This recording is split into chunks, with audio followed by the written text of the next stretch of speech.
Today is February 20th, 2023. My name is Kevin. And my name is Jocelyn. We are with the Houston Asian American Archive. We'll be talking today with Dr. Stephen Yip, who's a Hong Kong-born composer who has had an extensive music education and professional career.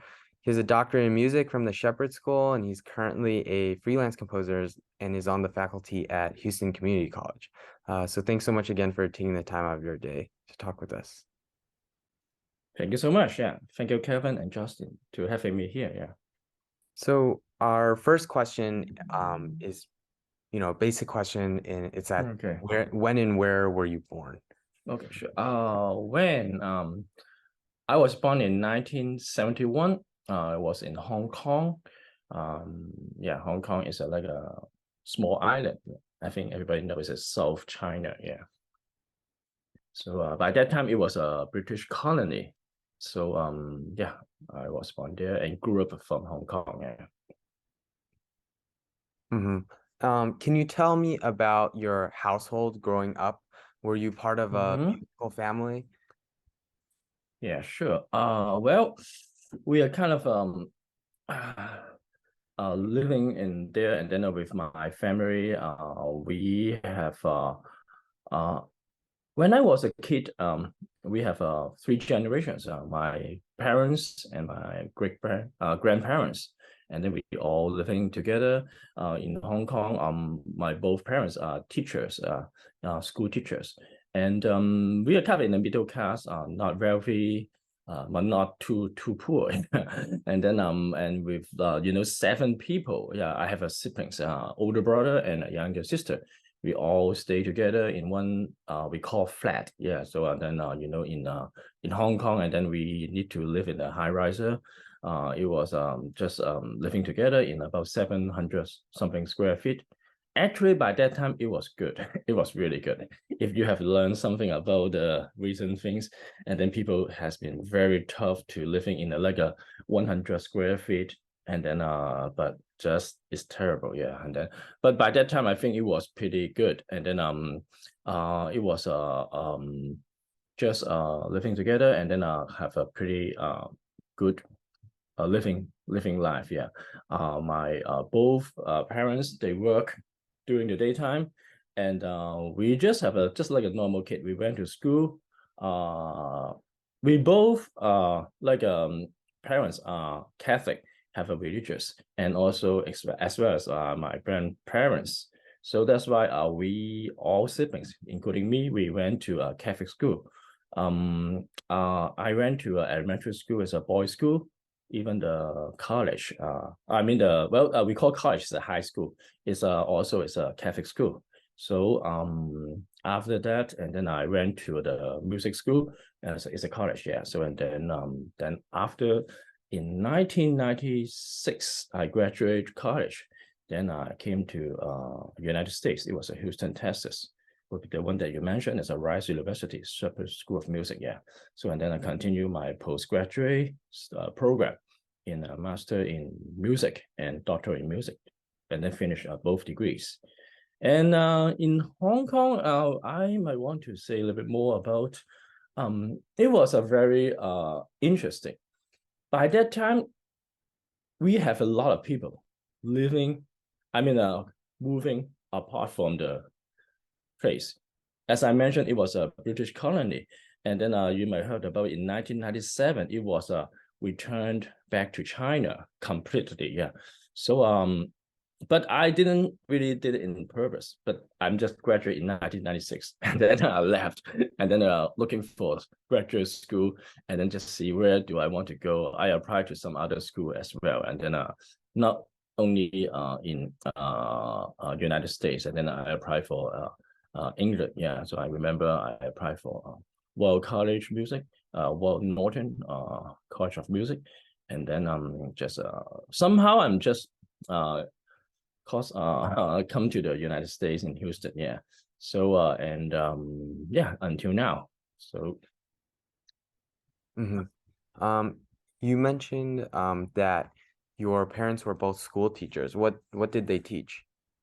Actually, my dad was a school principal. Yeah, so he was like the school director and then he just kind of oversee the entire school.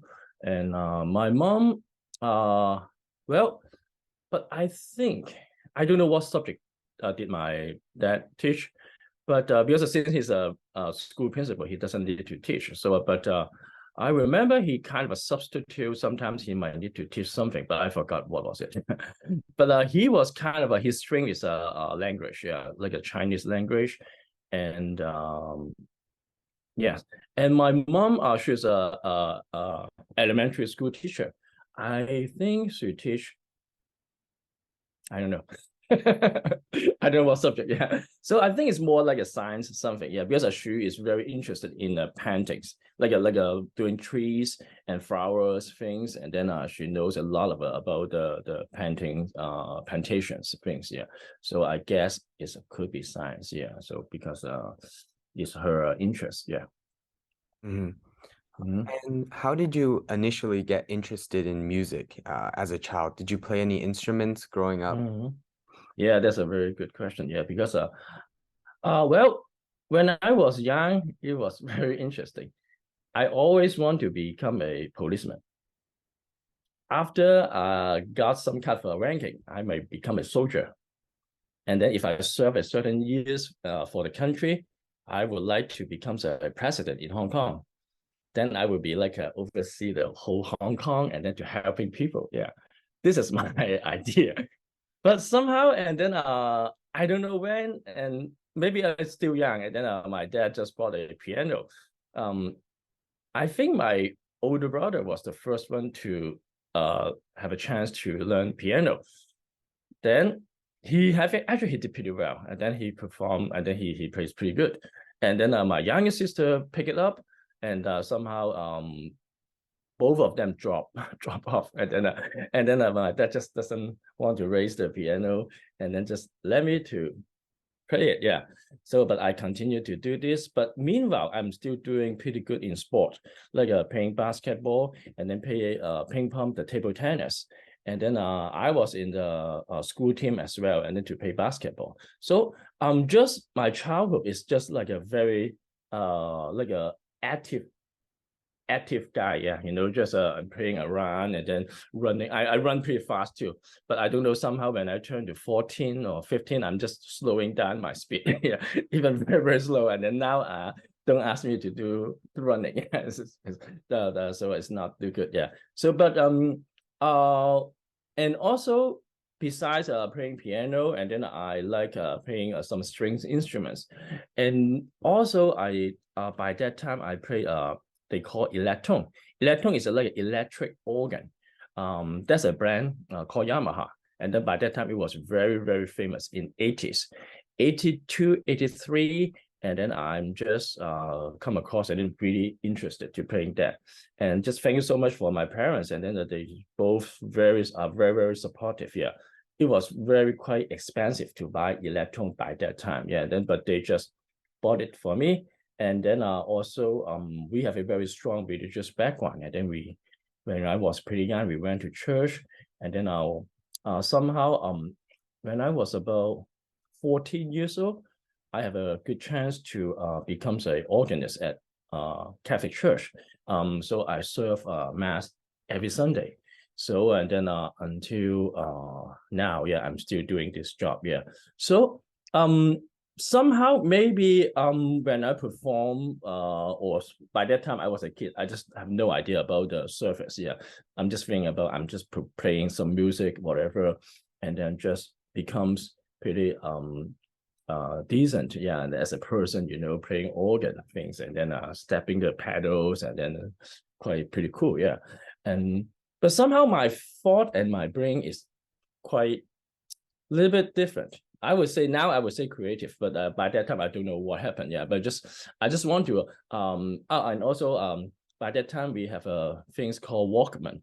Walkman is like you might know what is it. Yeah, it's like we're using a cassette, and then you can record things. And then my mom bought it for me, I remember. And then I just want to record things. I prefer to hear some noise, sound, or very acoustic things. Just collection, have some more collection. I do some instruments, I think guitar, whatever, piano, organ, and then just like a live recording. And then even putting some kind of or some canned or garbage, just making noise becomes a percussion instrument. And then do a lot of collection design and just put them together. And somehow it quite satisfied my thought. I want to do that. And then just I remember I still keeping some kind of cassette tapes and then including some different kind of recordings. Some are pretty much imitating recorded electronic music. But of course, by that time I was a kid, I didn't know what was it, just have no idea what was the electronic music. But somehow I think I did that. So I don't know. So just many different things, and then and back to 80s, and then we it's very popular. We listen to LP, and then and I just like to listen to a lot of different experimental music. So those kind of like a very avant-garde or different.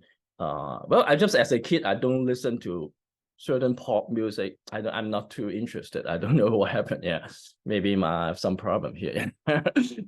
So and then I'm just looking for some kind of a very weird band or some song artist, and then they have some LPs. Like every Saturday, I went to a like a music shop to buy some LPs and then listen to those. And so I would say just come from everything. Yeah, everything's happening in my life, just becoming the very strong intention finally. And then I think I would like to go to this area. So that's why after graduating from high school, I would just apply for the school called the Hong Kong Academy for Performing Art. So it was like a music school. It's the only music school in Hong Kong by that time. It was a 1991, yeah. And then after that becomes my long journey, and then be educated, get a formal training, and then yeah, after finishing my bachelor degree, and then came to the States, go on to my graduate schools. Yeah. Growing up, did you have any important early mentors or musical, teachers? Well, yes. In Hong Kong, it's really nice. I have a very good teacher who's his name is Loring Fai. He inspired me a lot, and because he didn't really only teach me how to compose. He just gave me a very clear and good concept about the art. So because people study music, they just thought maybe they just compose music. But after the encounter with him, and then I would just open my mind, and then just it's very important, yeah. And then just I'm going to know what is art, and then it's not just about music; it's all about everything, yeah. So and of course, before I went to the school, and then to meet him, and then I have a couple important mentors, I would say. And then they gave me a very strong foundation to learn to study music. But those, by that time, they are very old. Yes, they are like, by that time, let me see, 1990s, early or late 80s and early 90s. And then they were already 70 something. They were like one of those older generations composers in Hong Kong. But by that time, I still have a chance to meet different composers in Hong Kong, and then to just talk to them, and then just try to learn from them, and then just see what did they do. And also, you may know Hong Kong was a British colony, but meanwhile, there's some different areas. Some people, they are from China. They still have a very strong root and musical style, and then bringing from the Chinese style, yeah. So then have a very fusion to see everything. But the interesting thing is when I was in Hong Kong, I show no interest in Chinese culture and Chinese musical art.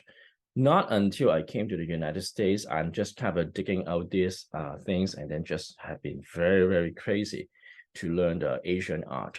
and then just especially Japanese art is a very like a top interest. Yeah. So yeah, and then when it came to the States, and then it's a lot of opportunities. And then I went to the master class, and then traveling some anywhere, and then to meet the masters. And then so I should, well, I don't have to mention all the names. It's like a whole tons of the names. Yeah, and then just yeah. Can you tell me more about, I want to go back kind of to Sure. your parents. You know, you said they were very supportive of your musical education. But more directly, what sort of values did your parents emphasize in your upbringing, and how have the values kind of influenced your current musical and non-musical pursuits? Well, the thing is, they just let me do whatever I like to do. This is one of the things is very important, and I'm really appreciate that. And then just they don't really like some other current parents. In nowadays, when you go back to Hong Kong, like a lot of a tiger mom, and then they wanted to do this and that and that. I was lucky. I was not born in this generation. Yeah, back to 70s or early 80s, and then my parents is pretty hands off. Yeah, perhaps they were very busy. This is maybe the point. They were busy already, so which means they didn't have much time to really get involved in my life. Yeah. So, but the good thing is that they just give me the opportunities, and then I just somehow they didn't really give me any like expectation, and then requirements, whatever. And then and I was surprised my parents let me study music and even composition. Yeah, this is not the typical Asian kid would like to go for. Yeah, and then they might the Asian kids, the parents might want them to be like a lawyer, maybe a medical field, whatever. Yeah, so so that's why I was quite lucky in these things. Yeah, so yeah, maybe it's a good question. I should ask them tomorrow. So I could call them. They both are still in Hong Kong. Yeah. So and then maybe I should have a good conversation starting with these topics. Yeah. So we can do a part 2, right? No, absolutely. Have your parents, well, I assume your parents have seen you, perform your work, or have seen your works like been performed. How has their reaction kind of changed throughout the years, if they have changed at all? Yeah. So nowadays, I think not even my parents. Maybe if I invite you both, Kevin and Justin, to come to listen to my concert, maybe you guys it's okay. Yeah, because we are talking about the 21st century. Yeah, I'm not the guy to compose something back to like we call Beethoven, Mozart, not even Stravinsky. Yeah. So and then we were talking about like and also I would like to really stepping more forward. The word we might say avant-garde, and then a more experimental. Yeah. So I don't want to just going somebody's footstep and then to do this, and somehow the music is going to maybe scare you guys or maybe scare to some older people. Well, but back to your question. Yes. I didn't know. I remember the first time it was my undergraduate school, my recital, my graduate recital. I think my mom didn't come, but my dad came. He didn't say anything. So, but you can expecting my music was pretty extreme. Yeah, by that time, 90s, back to 90s. It's quite not the like a normal people would listen. Yeah, and then but he didn't complain and didn't really say something about this kind of a contemporary modernism. Yeah, music. Yeah.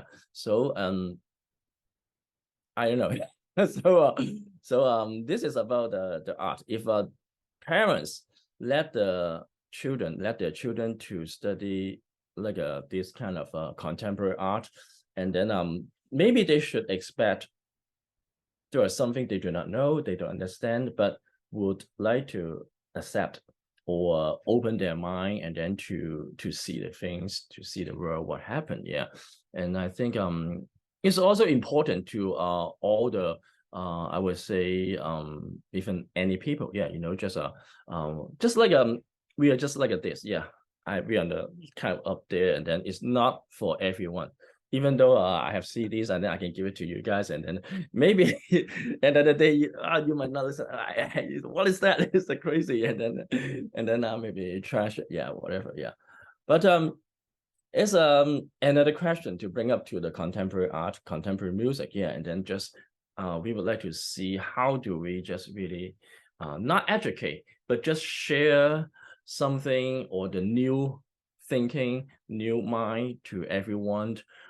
Just we might don't expecting something we know. There's a lot of things we do not know or we never listen, but it is there. And even it might be leading the whole contemporary art. So we don't have the pioneer, and then we never see the thing is moving on. So we'll be just always stuck in the back to like a whatever, like a maybe a 19th century, even 18th century.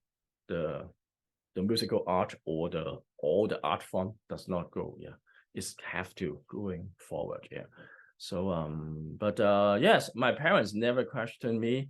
I know they do not understand.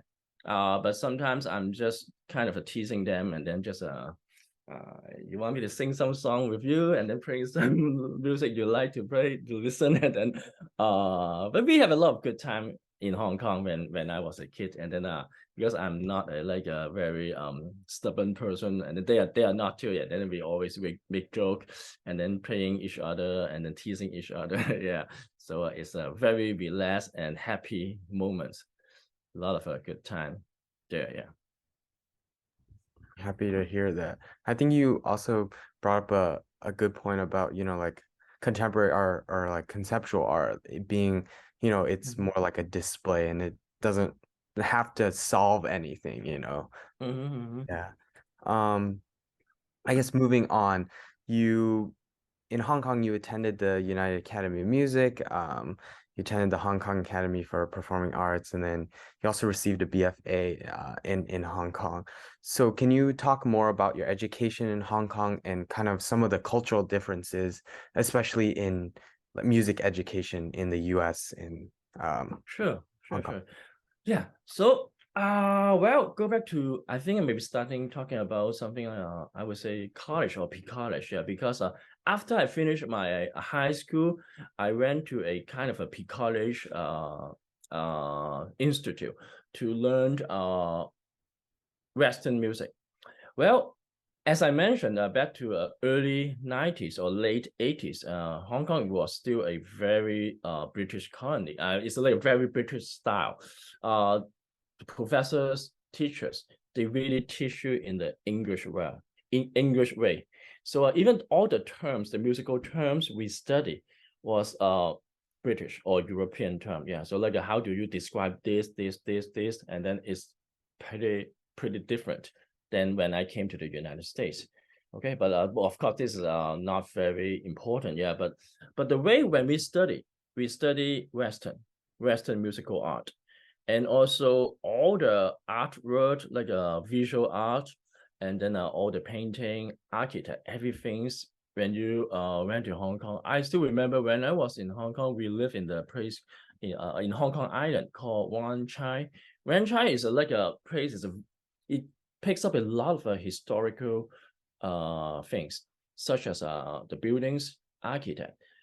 I remember when I was a kid, I went to see the dentist. Wow, the place is very beautiful, very European. It seems like you went to Europe, and then there's like a small pathway. Looks like a garden. Looks like a garden. And then you will see the fountains, and then you go to the like a kind of like a beautiful house with the wood floor, and then going up, and then the second floor, and then I will see the dentist, and then we just sit down there and then to examine our tooth. Yeah. I really like that area, and then besides that, there's like a playground for kids. Very unfortunate, and then after years, everything's turned down. Yeah, so all these buildings turns down. Yeah, so it's about because 1997 when Hong Kong returned back to the China. This is only not only the one thing, and then many different things. It's also interesting. I sometimes I Google the pictures in Hong Kong, even back to 30s or 40s. I cannot imagine that was Hong Kong. I thought it was Europe. Yeah. So because wow, when I look at that, how come this Nathan Street, one of the major street in Kowloon, and also the Hong Kong, the Gloucester Road, and then everything's just besides that is a sea, and then and the other thing is like a tram rail, yeah, and then you can see that the building, everything's very European, yeah. So anyway, I don't go too far. Yeah, back to my your question, yeah, and yes, when I study, everything's when the teacher taught us, and then everything we will just following or have a very good chance to learn the Western way. Western way like Beethoven, Mozart, Bach. We learn the few. Everything's a very Western. When I went to college, the Hong Kong Academy for Performing Arts, and then we have a Chinese music department. And then they were just next to our composition department. We were just next to each other. But somehow I just don't know what happened. I just have no interest to learn that. But it's not my fault because the whole atmosphere in Hong Kong, just whatever when you are a kid and then you just have a very strong favorite to learn the Western way, So and then when we want to go to dinner, go to whatever restaurant, we would prefer to go to to eat like a Western restaurant. So not too many Chinese restaurant. We would like to the kid would like to prefer, yeah, like a very Western, yeah, like you would like the hamburger, pizza, spaghetti, yeah, but rather than like a dumplings or whatever, yeah, and then it's kind of like a real old school, yeah. Some Shanghai restaurant in Hong Kong by that time was quite good. I remember that, yeah, and then but I pretty rare to went there to eat, yeah. So I think can you repeat again your question? I went too far. Yeah. No Sorry. worries. No worries. Yeah. No, regardless, it's interesting to hear about like all of your experiences. But the question was, I guess, differences in musical education, like culture in the US and Oh yeah. This part I didn't know you that. kind of touched upon already. Yeah. Yeah. So actually, there's another thing I think I want to mention. After I came to the United States for my postgrad studies, and this is a very interesting. When I was in Hong Kong, we have a lot of syllabi, whatever the circumstance, and then everything the coursework is already set. Just like we just sit there and then we are going to do this instead of I'm going to choose what I want to do. So this is one of the kind of things is quite surprising me when I went to RISE. It seems I have many choice. I can take this. And then I remember because I was a graduate assistant, which means I don't need to pay my tuition. Whatever, how many courses I take, I don't need to pay. It's free. So, and then I remember I can take like languages. I can take because it was required. I can take like Italian, and then but because I like French, and then but I'm asking some of my friends, and then they say it's difficult. And then however finally I took Italian, and then and just a lot of different things I can do it, and then just all free, which means not even the cost. You are free to choose whatever you like to do, yeah. So and then just it's like a paradise. I remember by that time just because I don't have to worry about my financial situation, and then everything's covered, and then I just need to do some gradings, maybe teaching assistant, because I got the assistantship, yeah, and then just was very happy by that time. Just whatever, just want to do whatever I want to learn, whatever I want to do, and then spending time in the library, yeah, and then just very happy. RISE just gave me a very good opportunities and the environment for my graduate studies. Yeah, this is just we appreciate that. Yeah. So going to your move to the US, your immigration here, Yeah. you mentioned, it was like paradise. It was overall a great experience, especially studying at Rice. But were there any challenges you encountered when you initially moved here, whether it be like culture shock, or any other experience? Well, maybe I just make a joke first. Yeah, I hope you don't mind. Yeah, actually, the very first time I came to the United States, it was 1995. I went to Aspen, Colorado to attend like a 10 weeks. I think more than 10 weeks. I stayed a little bit longer. Wow, the first time I went to the Aspen, Colorado, wow, it was very, very beautiful. It's a slow mountain, and as people do there, it's skating, yeah, and then it's very pretty. And then also everything's free, and then because we got the full scholarship, and then wow, just was another paradise, yeah. And then after that, 96, I think I decided I want to go to United States to study. But somehow actually my first choice was in London. I want to go to the Royal College of Music, yeah. But somehow, the financial things, and then Rice offered me very good things. Then I came to the Houston.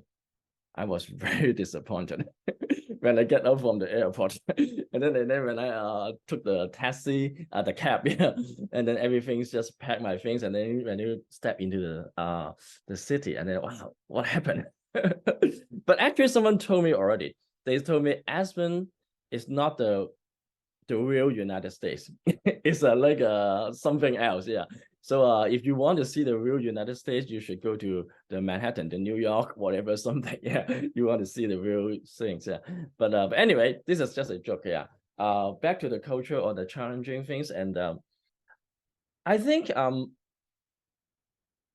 maybe I'm still quite a positive person. When I think I adjust pretty much. When I came to the Houston, Texas, yeah, in '96, I adjust very, very quick because still when I went to the apartment, still see it's nice compared to the living qualities in Hong Kong, and then wow, just and then I took the like a driving lesson, and then in about 3 or 4 days, the guy shouldn't let me do the exam that quick, yeah. The third day, I went to the freeway, yeah, and he go, go. And then the fourth day or fifth day, and then I took the test, and then but I passed, yeah. But it's not a good thing, yeah. Then but anyway, I drove, and then I just going somewhere, and then to find place to eat, and then to go where I want to go, and then it's very free, and then yeah, since I'm not answering your question, it's still so happy, yeah. So, but anyway, the challenging things I think could be something that I need to put more control to myself, but not just finding the fun. Maybe it was too much fun, yeah. I would say maybe too much fun, yeah.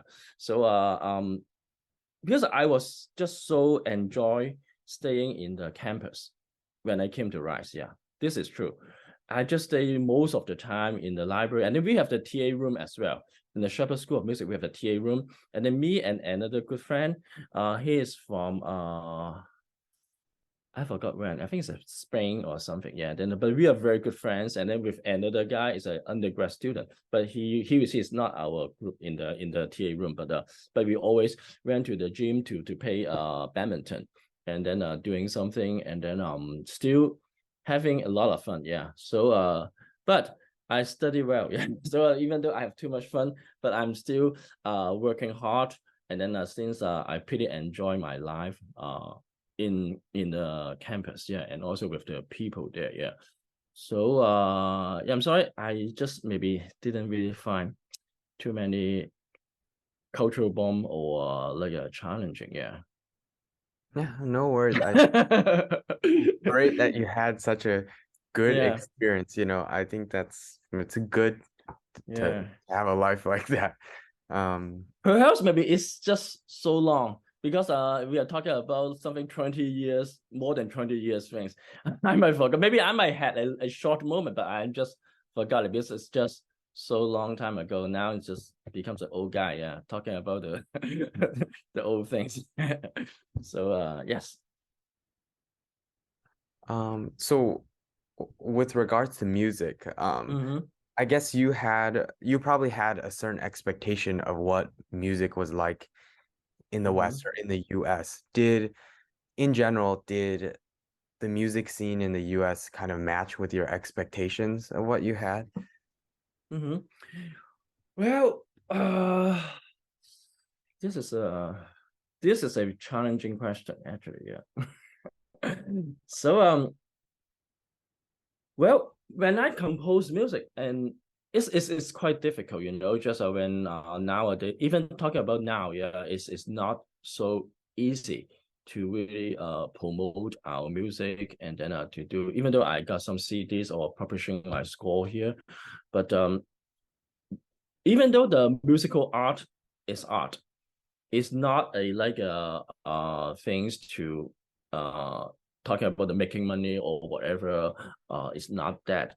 And then but we have to be have a very strong mind to ourselves to continue to do this, I would say, mission. But meanwhile, if this is the thing that you really want to do, is your not even interest, it's just like you want to just not challenging yourself, but you just dedicate your life or your person into this musical art.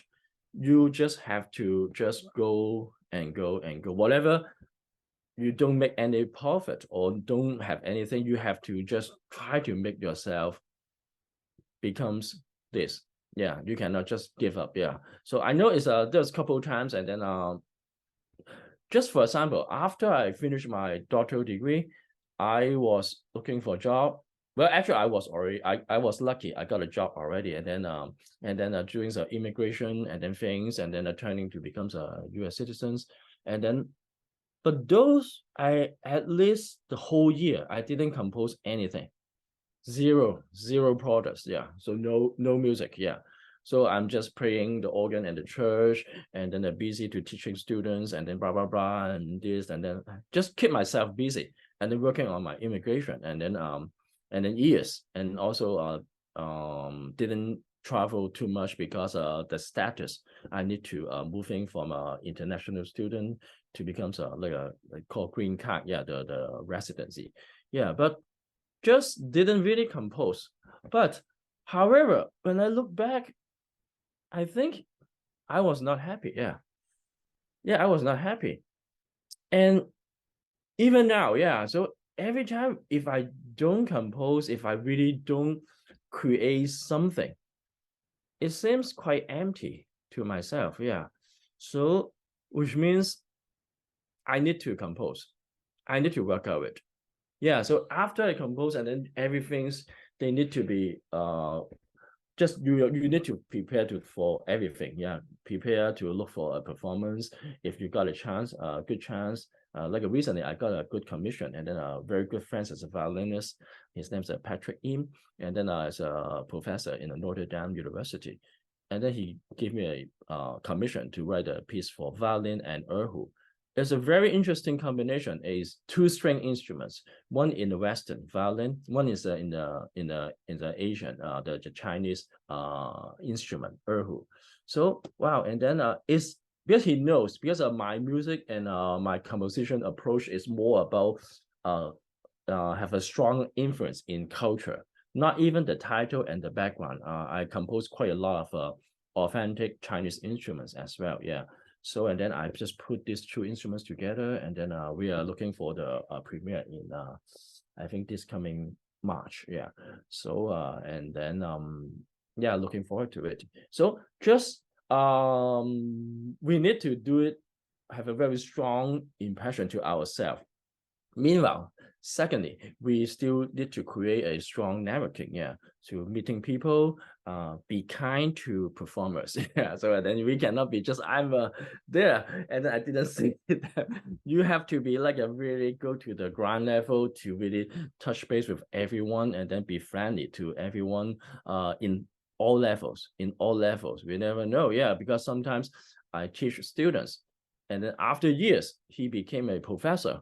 So in maybe piano, whatever, and then maybe they might perform my music as well. Yeah. So since then now I think I've been teaching more than almost 20 or 30 something years. And then we'll see I have already seen different younger people becomes good performers, even the professional level. Just it's very nice, and then to see things. Maybe now I'm just getting older, then to really see different generations and different people, to see how do they grow. And then just I'm feeling very happy, yeah, to see this. Yeah. So and then just looking forward to see another page, or another more and more pages, and then moving on. Yeah. So and even the musical style is always been changing. Yeah. So we just need to learn. Maybe it's not really about your question, but it's quite a lot of my philosophy. Now I'm going to, in that age, I still need to learn. Even though I don't learn from the older professors or older people, I have to learn from you guys, yeah, like a younger generation, yeah. Every time when I teach my student, I learn from them, yeah. It's very interesting, because and now I think, of course, I will share my experience to them. I will share what the knowledge I know, but a lot of things I do not know, and then they can tell me, they can really teach me. And then just as a very interesting, yeah. And then every time, and then you guys think, you guys talk, it's really inspired me, and then I just learn a lot from the things. So that's why when you look at me, I don't look like 51 years old, yeah. So because my heart is pretty young, yeah. I always play with the younger people, younger generations, and then having fun with them, and then pretty much with them to live, yeah. It's a very important, yeah, for me, yeah. Thanks so much for telling me about that. I'm gonna hand it off now to Jocelyn. He's gonna ask All right, yeah. some more questions about your current musical career and onwards. Okay, sure. Thank you, Kevin. Yeah, so you mentioned that your pieces have a contemporary modernism, and I actually listened to a few of your pieces, and they do have a Thank very you. unique sound that Yes. differs from traditional classical music. So can you tell us more about your inspiration or your motivation for your unique style, whether it comes from your upbringing, your education, your religion, or other sources? Sure, yeah, sure, yeah. So yeah, this is really thing I can spend another hour to talk about it, yeah. So well, actually, it's a long story, but I try to make it short. I just try not saying too much, yeah. Well, I'm so crazy to to finding sound. Maybe let's say two folds. The first fold is the originality. Originality is going to be whatever, when I hear some sound or noise, I would like to collect it. So maybe it might be back to the very first part, when I was telling you about when I was a kid. I was so interested in listening to some noise or some sound, and then I found them very origin, and then very interesting. So that's why even now when I compose whatever, any instruments, violin or whatever strings or woodwind instruments, I will not go through the traditional playing, traditional sound, which means I'm looking for a very, very authentic way to play. For example, if you might know, I composed some music for shakuhachi, the Japanese bamboo flute. This is one of the kind I want to explore. And also the Chinese flute as well. The Chinese flute, and then is also made by bamboo, and the shakuhachi too. So all the wind sound, the breathing, whatever the technique, how do they doing the vibrato and shaking their head and whatever, a lot of different technical playing. I would really appreciate that. And then those are the things that I was saying is about the original, the very original, authentic sound. So those are very draw me a strong interest and attendance too. Yeah. So which means when I'm looking for the Western way, because of my background is very, very strong in the Western way. It's true. I didn't have a chance to study Chinese instrument until I came to the States. I learned from books. I order something from Amazon, whatever, and then to attend the festival conference. And then I just talk to the speaker, and then they will introduce and then educate me to look for this article and then this and then different resources. Then I learned like a self-taught, like a Asian music. Yeah. So but I'm just, even I have a very strong Western background, but I still want to borrow these things. Think about how to compose a music for flute or clarinet, those kind of Western instruments, becoming sounding more like Asian. But this is not the thing. The thing is that I want to say is that I want to find something for the originality. I want to find the origin from the flute. Because the flute, the Western flute, you might know it, and then there's a lot of things is we just developed by the technology or the skill people how to make the flute, and it's a silver, whatever that is metal, and also the clarinet too. And everything, if I want to just try to skip those kind of stage or whatever, the developmental stage, go back to the very, very first step. How do we create the sound? How do we create the noise? Back to the very, very first question. Then this is my starting point. That would be my starting point. So that's why if you listen to my music, when I compose a string instruments, I employ a lot of overtone series.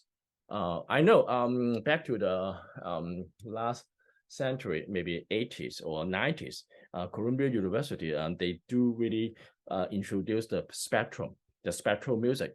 Yeah, but I know this is like I'm kind of thinking about this opposite way, because I'm already I went back to the very first step, then to think about the sound. So that's why I starting to catch this idea, but not just like a thing about to the 80s and then to see how do we go back to that time. Yeah, but anyway, for example, piano also is a thing, it's a percussive instrument for me. Yeah, it's not like a keyboard. Yeah, so so that's why my music I use a lot of different we call the extended technique, but the extended technique is not I want to write something sounds like new, sounds like avant-garde. That's why I use contemporary technique. I know, yeah, because when every students, even for myself too, when I was a college student in Hong Kong, we learned a lot of different techniques, how I compose a music sounds like contemporary music rather than tradition, like a not interesting. You know, we kind of think about that. But yeah. So, but now I'm thinking about, because I need it. I need that sound because of my philosophy. I'm thinking about I need to start from zero. I want to see how do we create sound. So that's why the harmony of my music is always in the vertical approach. Vertical approach, which means it's not really based on the, of course, not even based on the triads or quartal harmony, whatever. It's not by that. It's about the fundamental of the sound becomes the first partial, second partial, and third partial. Above it, how the sound becomes from the stability to the instability. When we have the instability, we will find out a lot of quarter tones, which means the quarter tones will becomes like a very unclear, and the intonation, we will say the intonation problem. But why we say intonation problem? If this is a natural sound. So this is a very interesting thing I have been thinking about it. Because I compose Chinese orchestra. In Chinese orchestra, we always complain quite a lot of international issue.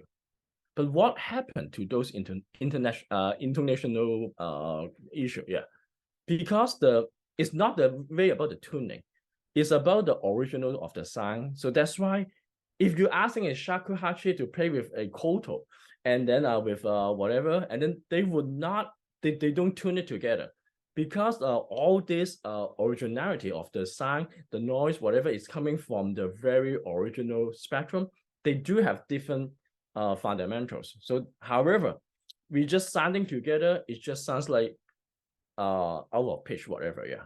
Even though the Chinese orchestra always, yeah.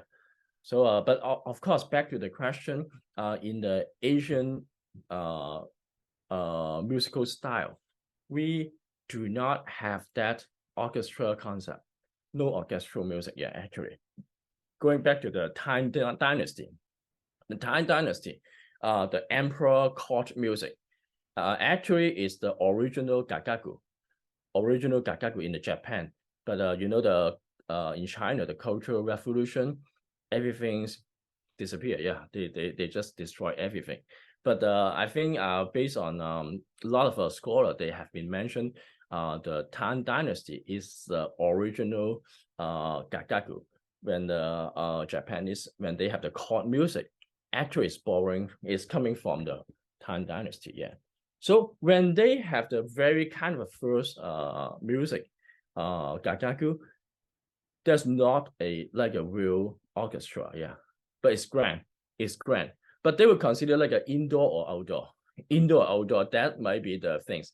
Indoor is for the loud instrument, okay, more percussion things, yeah. But for the outdoor, yeah. So indoor is more for the a softer instrument to perform. But this is a quite similarity. Has a lot. We will see quite a lot of similarity to the Western, when we look back to the medieval time, and then if you have a chance to study, you know, there's something like an indoor ensemble and the outdoor ensembles and things, yeah. So and then yeah, that's my first flow. And the second flow is going to be the cultural background, of course, yeah. So because as I mentioned, I have been so interested in the Asian music and the root of the Asian music, but I'm using a more in the Western way, since my background was more about the Western. But myself, I was born in Hong Kong, grew up from Hong Kong, so I would consider myself as a Chinese, yeah, of course, yeah, even though I'm in the United States, yeah. But I would think about, I would not go strictly as a Western way to using my music, but I might not be using only the very original, because some of the both ideas I do not completely agree. So I disagree either way.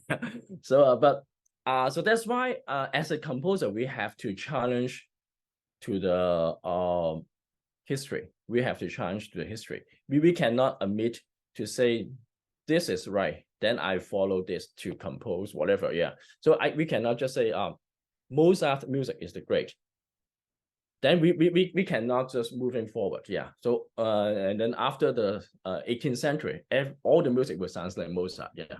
So I would just say a Chopin's music is the best piano music, yeah. Then I would just compose in that way, whatever, just following that way to do it.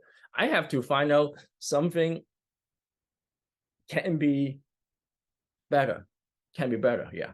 So that's why I'm going back to here, and then that point is going to be for myself too. I will see, I'm thinking about, I'm as a Asian guy living in the Western world. But when I was in my Hong Kong, my birth place, is interested because it was a British colony, and then you have a lot of Western culture things to learn, and then just learning becomes a really, really Western. But inside, I'm pretty much is an Asian, yeah. So when you look at me, and then I'm just looks like Asian, yeah. So that's why I think this is a good thing for me to explore to my musical art, and also just become a very, I would say, quite unique. Because this is only my explanation. If you are talking to another Asian composer or Chinese composer, I'm pretty sure he or she will do very different. Because only I thought in that way. Maybe he or she might be doing another way. They may be expanding to another way. But of course, we have to appreciate each other. I would not say what is right, what is wrong. And this could be another things about the musical art or the real art, I would say. We never had something right or wrong. It's not about the science or whatever. If you have the something science and then it's this one and this one does not equal to that. It's a fact. But in the art, we don't have things and then I using this and using that.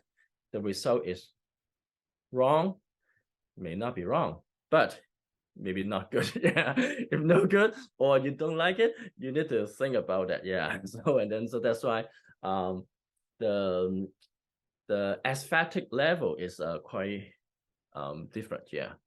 So yeah. So I may Yeah, I think that's a fascinating process. Yeah. So since you mentioned that contemporary composition techniques don't focus as much on the traditional composition process, and you mentioned instruments like the Japanese and Chinese woodwinds, are those instruments that you've all played before, or do you just study how all of these different instruments sound to compose pieces that incorporate them? Yeah, and it's important to, well, we don't have to really know how to play the instruments, but two things. Number one, we have to, for me, I need to be very, very flexible and should have a full imagination.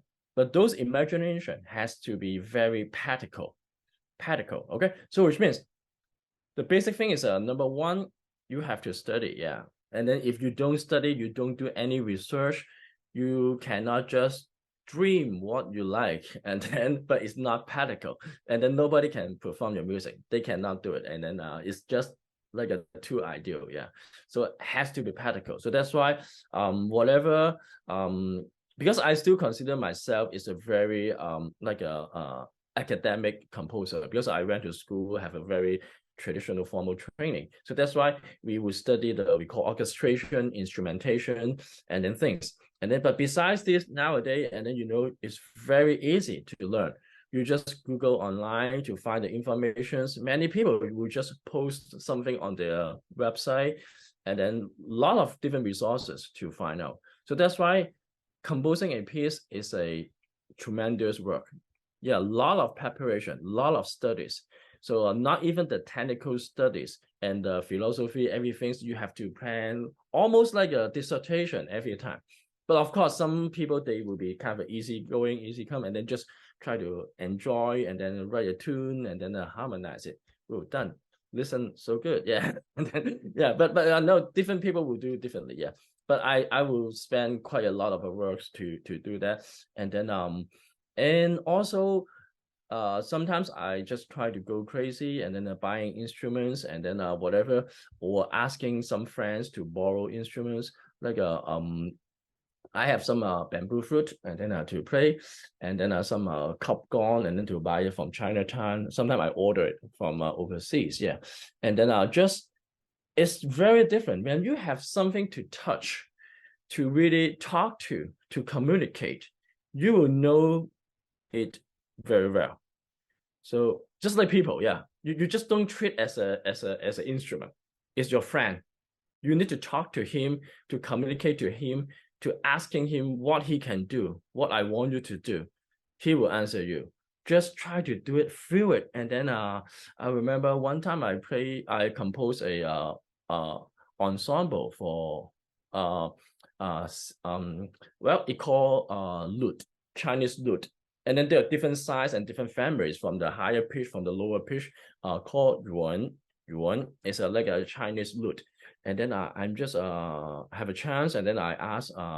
I was in Hong Kong by that time. I was lucky, asking some of my friends to borrow it, and then I was staying in the hotel, and then I didn't go out to play. I'm just staying in the hotel. But it was lucky. Nobody complained me, and then I was playing in my hotel, and then to do it, and then wow, it just feels so different when I'm touching this. When I was in the United States, I'm starting to think about that piece. I remember. It was 10 years ago, and then I play my guitar, but feels so different. Guitar and the Chinese flute, they are different person, much different person. And then you cannot just using a guitar to compose a piece for Yuan. But finally, and then I adjust myself because I had a short trip in Hong Kong, and then I borrowed this. Wow, it's just feel it. I really feel it. So that's why this is pretty important. I think it's very important. And then but as I say, we don't have to really know how to play it. But as I say, you have to talk to the instrument. It's very good. It's much different. And then if you don't have a chance to talk to him, just try to dream he can do this for you. And then I ask him to do it. Maybe he doesn't talk to you. Yeah. So that's why the communication is very important. I mean, communication to the instrument is very important. Yeah. So yeah. Yeah, so you mentioned how you're an academic composer because of your musical education. Moving on to kind of your current professional academic roles, you're currently on the faculty of the Houston Community College. Can you kind of talk about your experience teaching and how it relates to composing, or what are some unique challenges that you have teaching music, and how do you incorporate your own approach when teaching? Sure, yeah. Yeah, so actually I don't know the students would like me or not. Actually, I give a lot of freedoms to my students, yeah. But maybe some of my colleagues, they might don't like it because I'm just too easy, yeah. Yeah. So the challenging is some students, if really they are really into the class, they really like to do something, we work out pretty good. We work out pretty good because I just really want to talk to them and then to open up their mind to share what I want to share, yeah. And some of them, they really enjoy it. They think I'm pretty inspired them to really bring up to the musical art, because I'm still have a strong influence. Say it's not just practically I'm teaching you to write a melody, to harmonize it. This we can go to the theory class. You can come to my theory class. I will teach you this. Yeah.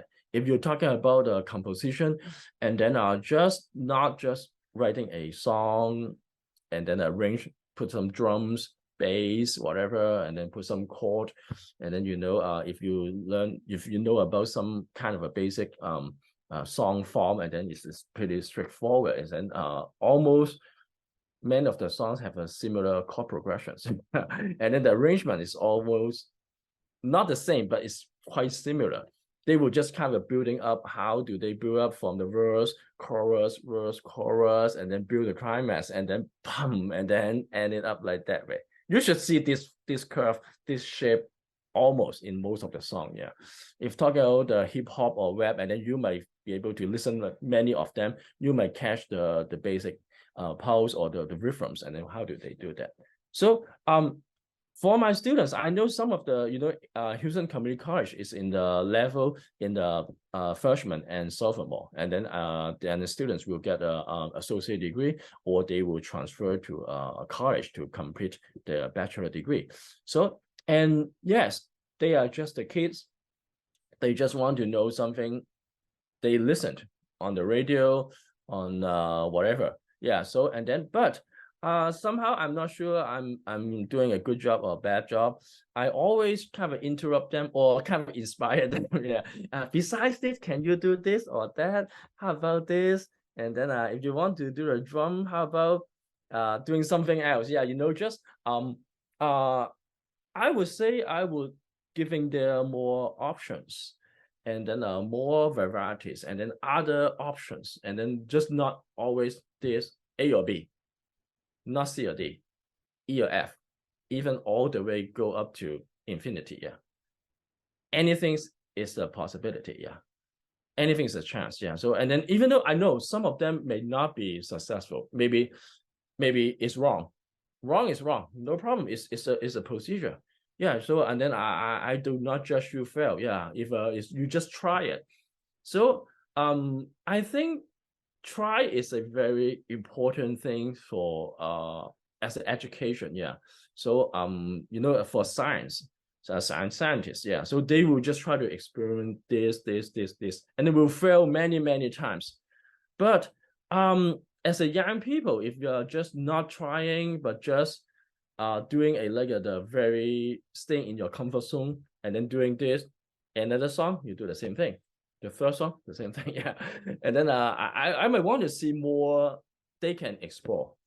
Yeah, they can try to do this or that and that and that. And then, but just as I say, I don't expect everything will be very great or like a very successful products. Yeah, but just I want to see the procedure and they're willing to do it. They're willing to explore things, to open up, like unfold everything. Yeah, just looking at inside. Yeah. So actually me too. So because I have a strong curiosity, yeah, to people, to ideas, to thoughts, and then everything. Yeah. Curiosity is important for me, just as an education. Yeah. So but just we just don't have to just teach everything we know. It's a fact. I'm going to tell you the fact, and then this theory, that theory. Then yeah, we don't have people, and then we just try to look at the website now, and then everything's information are very good already. When you don't have to go to school, you just check out on the internet to find out the information. Yeah. So just I just do something whatever when we want to fix something at home. Before we don't know how to do it. Whatever, if the AC something have problem and then we don't know how to do this. The TV has some problem, we don't know. We have to call someone to come to fix it.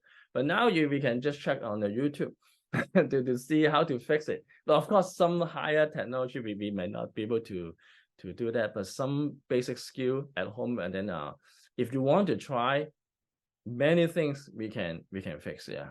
So just different time and different generations, and then it's another world now. Yeah. So Yeah, I think it's really admirable that you give your students so much freedom and teach them that it's okay to fail sometimes, because I definitely think they can apply those lessons to many other aspects in their lives beyond just music. Would you say any of your students have ever inspired you or influenced your work?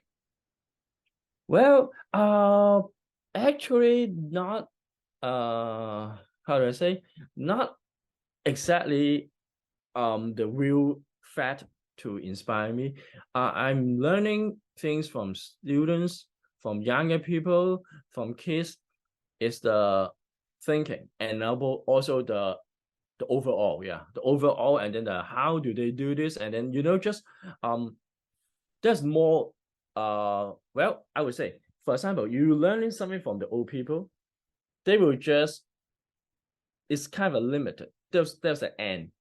If you're learning something from the younger people, you don't see the ending because they are still growing up. Like this year or next year, you see the same person. He might be able to tell you something different. So that's why, how do you approach or going through these things, and then about the idea what you think. Yeah. So and then I would not just say, and then I'm learning something, this I know it, I know how to do it, then that's it. Because the things is if you know to do how to do these things, besides that, it's not only how, and then it's another thing, you might don't need it. But on the other hand, you will just see 1,000 of the possibilities, and then to make the things happen, but just not knowing how to do this and that, and that's it. Yeah. So and then just try to going through the look at the avant. Yeah. Not think about this way. Just like I'm talking about the thinking. Yeah. Just if you think about this way, you know how to do it. That's it. But we can do this, that, or even this. Yeah. I'm thinking about, always think about this way. Yeah. So and then you're going to the outside, and then to see. Well, I know it's maybe somehow it's not very practical. Yeah. So I know some younger people, and then they might be going something wrong. Maybe, well, I was maybe not even wrong, but just but you will see. Just let them go, and then I might walk with them, and then just see what happened. And then when you see something unpredictable things, and then maybe just exploring the another routine. This way doesn't work, maybe try another way. So that's why I'm willing to walk with them, and then learn with them too. Yeah, because whatever we make mistake, we do it together. We just make the same mistake. then don't do it again, and then try something else. Yeah. So that's why it's about the approach and how do we work together. That's I learned from young people for all the things. And then maybe I would say learn how to make it wrong, how to improve it, how to do it better. This is the more about the thinking. That way, yeah. So it's not the real thing. I'm going to learn this, and then it's a pretty like a solid, and then this is it, yeah. And then I'm going to learn another thing now, yeah. So this is a little bit more about a little bit different than that, yeah. I think your students are very fortunate to have a teacher like you who's willing to walk through the process with them. Yeah. So moving on to your accolades, you received a multitude of awards and scholarships for your compositions. Can you talk about which one was the most meaningful to you? The first award that you had listed on your CV was a piano solo. Was this award more special to you because it was your first one, or how was your overall experience with it? Let's see. I even forgot which one was the first one. Yeah. So well, I think well, many of them are very important, or just like it's very important to me, yeah. But just going back, I think maybe I might not be able to answer directly to your question, because yes, back to as a younger composer, but I'm still young, yeah. But yeah, because now never know, people live up to 100 years old. I'm 52, I'm still young. Right? So I'm expecting I may live up to 120, yeah. So just not even the midway, yeah. Okay, but anyway, when I was even younger, yes, I did, and then participate a lot of competition, and then things, and it's quite important to establish yourself as a composer, because you need this qualification, and then to put it into your resume, whatever, and things, and then people look at it, and then now maybe people Google it, and then they will find you. Maybe you will have a chance to get like a commission, or people, even they might not commission, they will just contact you to find you to see, hey, can you write me this piece, even though I don't have commission for you, and then I will be still happy to do that, yeah. So but the point is yes, it's kind of a realistic, just you want to build up your reputation, your name, and then yes, we need that. But actually, if you're asking me, is it necessary or is that important? I'm not sure, yeah, because we cannot just doing things because I need to build up this platform, whatever, yeah.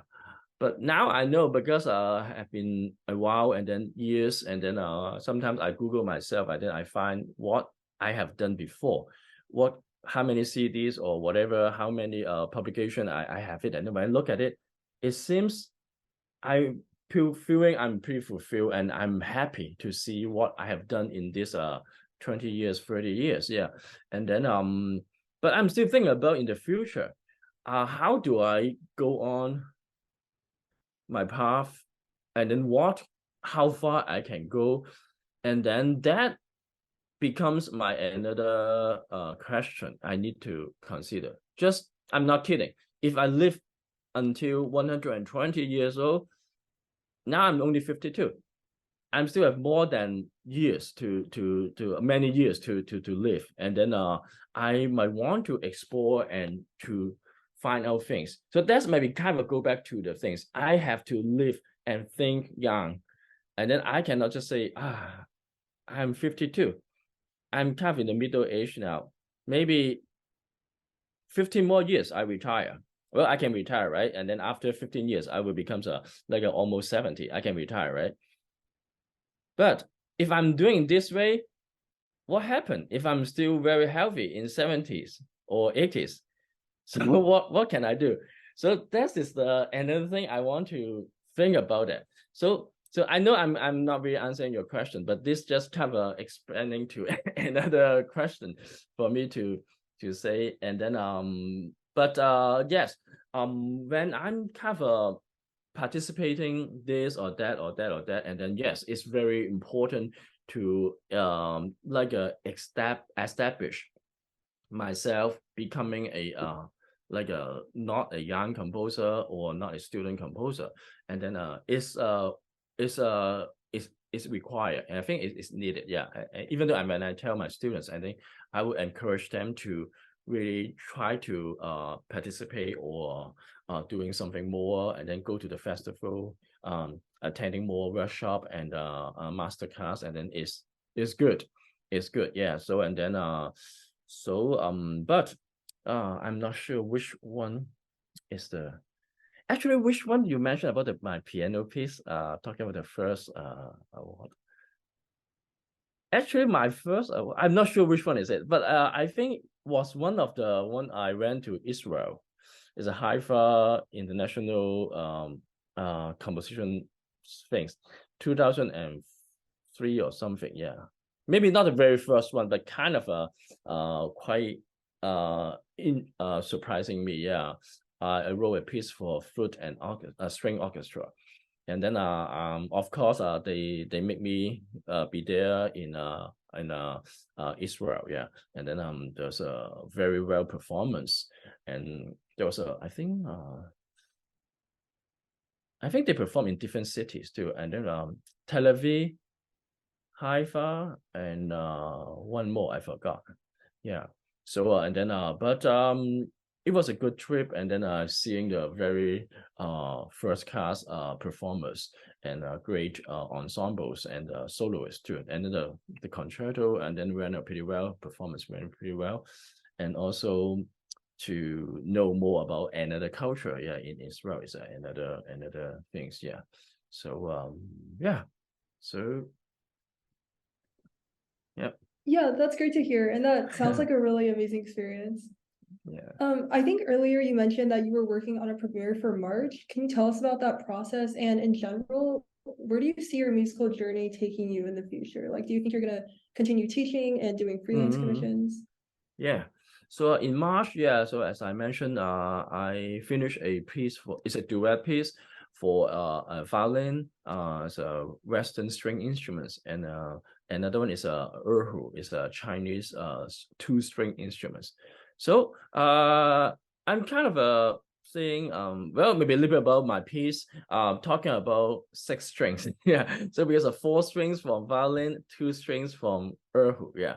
So but actually, I didn't really write erhu. I write erhu and zhonghu because in the middle, the huqin player, she needs to switch from the erhu to the zhonghu. Zhonghu is like a little bit bigger, like a viola. Like a erhu is like a violin, is a higher range, higher pitch. Zhonghu is like a zhong means a middle. It's like a viola in the middle range. So just a couple note down, and then it's going to be a little bit lower, and then we'll pick up more overtones. And so that's why the second part of my piece I switched to the zhonghu. Yeah. So that piece I kind of trying to doing more the cultural exchange ideas.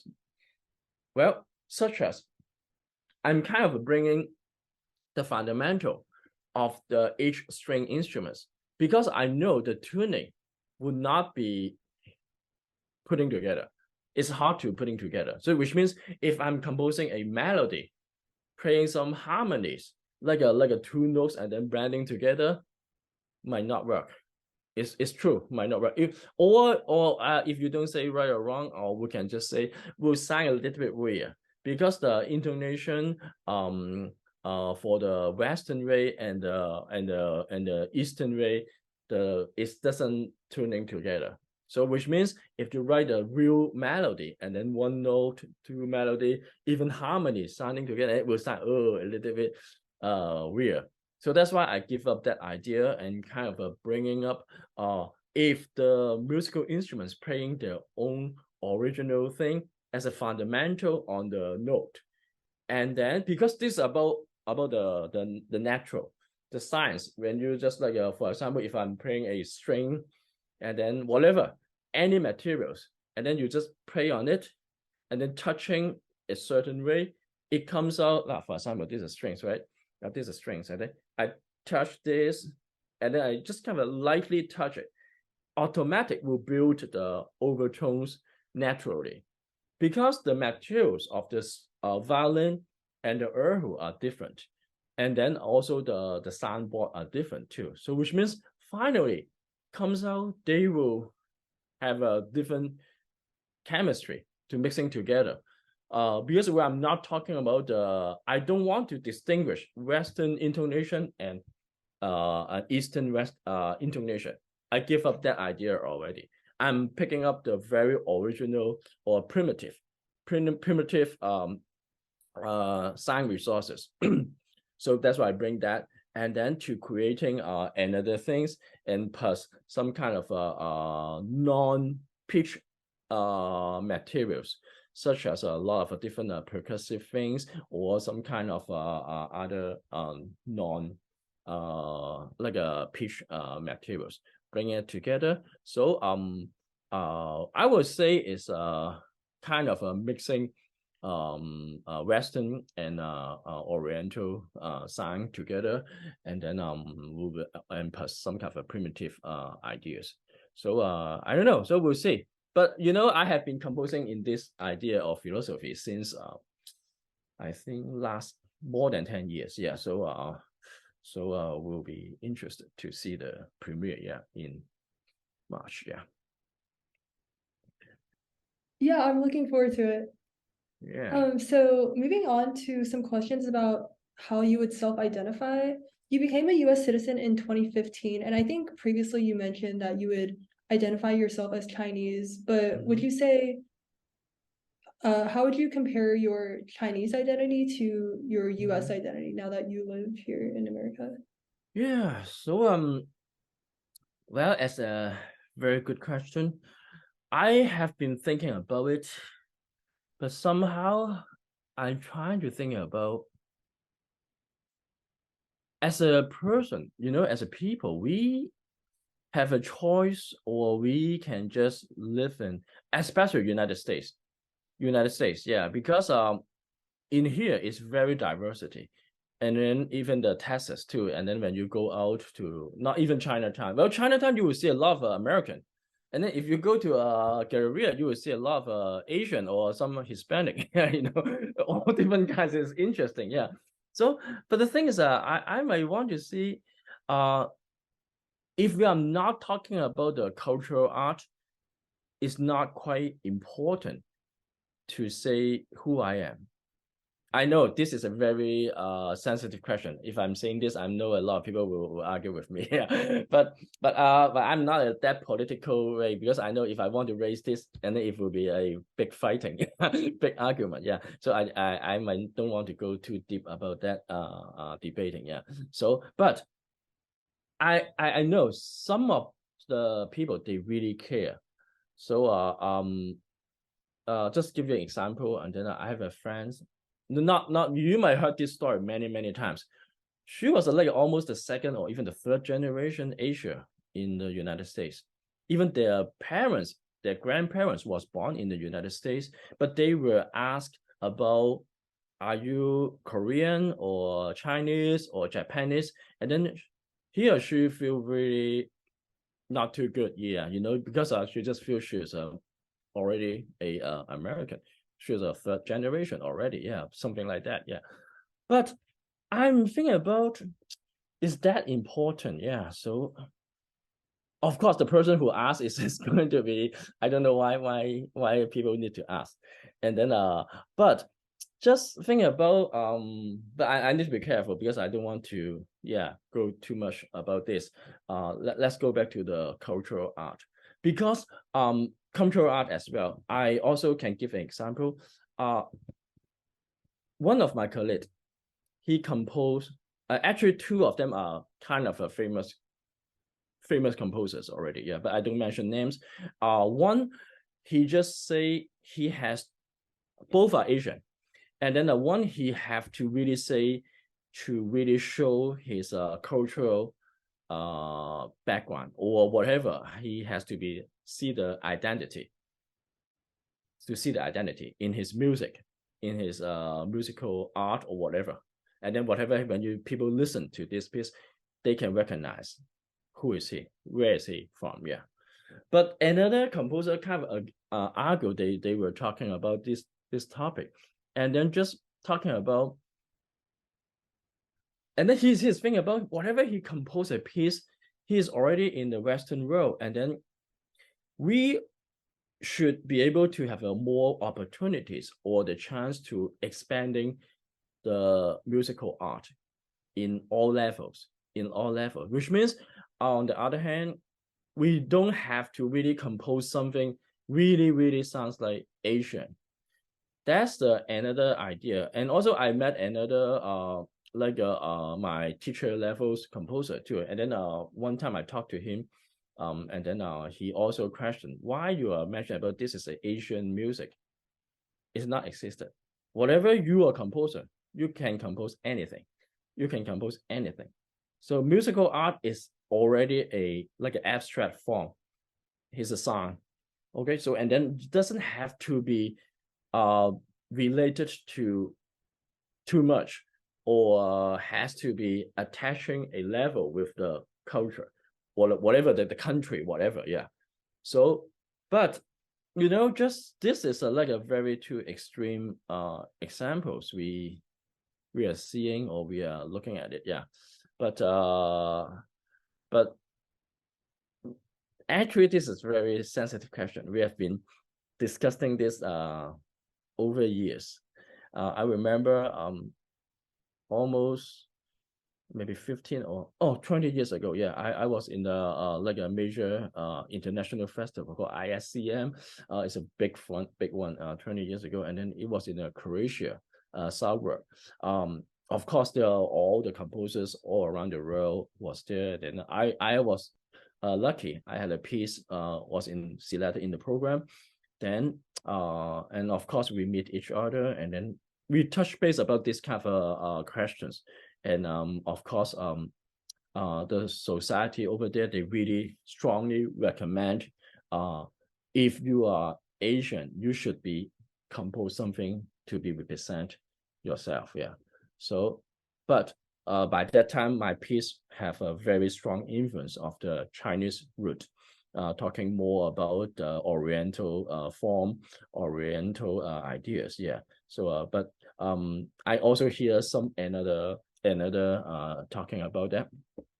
So but anyway, up to this point I might not really saying which part is right or wrong, but because I'm still thinking about as a person, I think I would just have a choice or freedom to live in anywhere, yeah. So and then I don't really have to say to standing at one point but not talking about to another thing, yeah. But if you're talking about the cultural art, and then I will be still pretty open, but I will be still thinking, because I really know what I'm doing, yeah. So and then as an Asian composer, even a Chinese composer, so I will be able to say I'm doing this way, yeah. But I know, yeah, if I'm doing saying too strong, and then yeah, so and then it might be quite probable, yeah, to getting some feedback, yeah. So all right.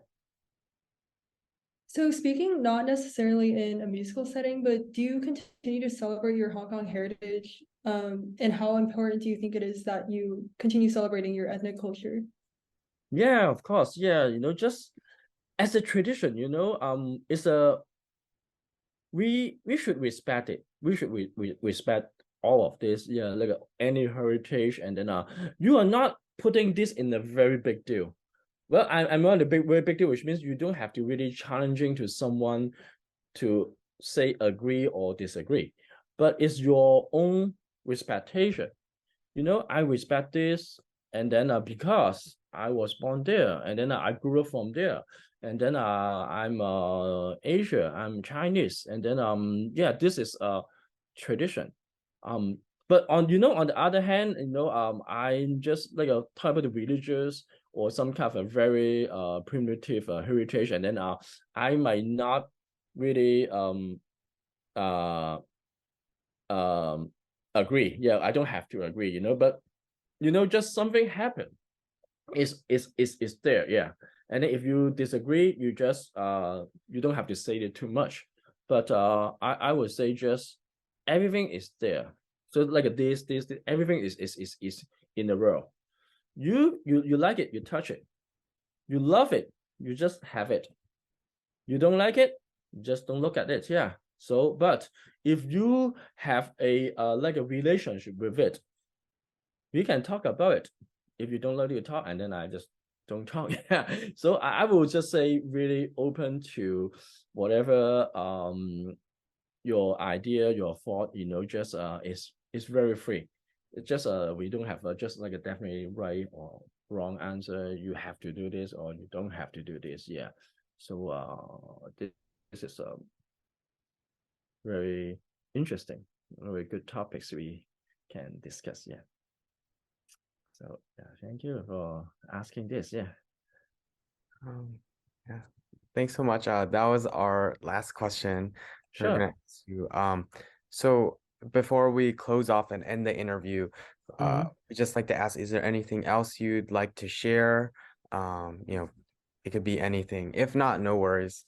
I think yeah, I think it's thank you so much. Yeah. So we have been touching base many different topics and about myself and yeah, so thank you so much again, yeah, for having me here in this project. Yeah.